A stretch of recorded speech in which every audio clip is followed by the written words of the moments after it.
Good morning, y'all. And if you're just jumping in, I would love to encourage you, please go back and watch from the beginning. We're making a foundation for something, and so it helps if you start at the beginning. So with that, we're going to pick up the story of Joseph as told in the Bible in Genesis 38.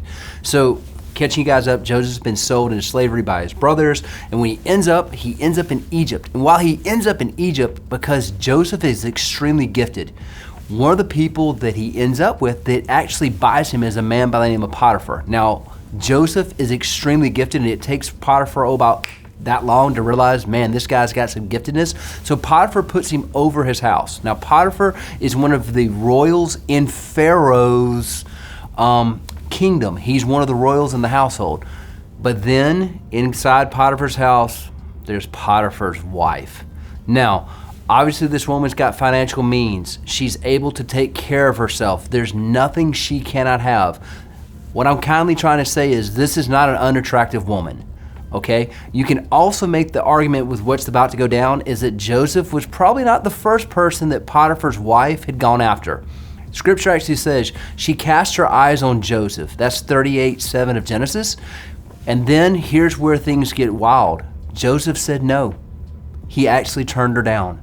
Matter of fact, he did so many times of having this happen that she actually, according to Scripture, waited for a time when Joseph was just by himself with her, and when he ran, she grabbed part of his clothing and ripped it, and she got so mad that he would not sleep with her, and so put off that how could this person turn her down, that then she went to her husband and said, actually, he tried to rape me.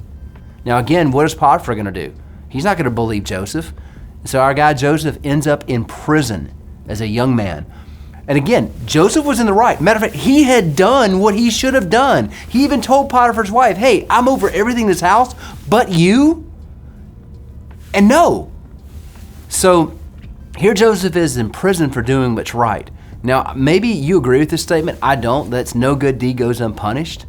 And that, people are going to lie to you and they're wrong and all this stuff. No.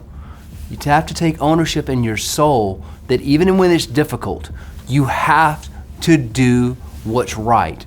Even if you're innocent, even if you have messed up, you still have to go and say, you know what? I'm going to forgive. So Joseph, while he's in prison, is working through forgiving Potiphar's wife. Okay? So as he's there, God, again, he's given Joseph gifts. There's a gift that Joseph is about to be dropped on by being able to see the future for Pharaoh. And what is it that's going on with Pharaoh and what's happening? What is God preparing? It starts off when you see that the cupbearer is going to be restored, but the baker is going to be murdered. Okay, the baker's going to be murdered, the cupbearer is going to be restored. All Joseph said is, hey, when you end up there with Pharaoh again, Mr. Cupbearer, please remember me. Now we're going to pause here and pick up tomorrow on what happens as we close out the story of Joseph. But again, I want to encourage you, continue to write down where you've been hurt, where you've been wronged, and how we can forgive. Till we see you tomorrow.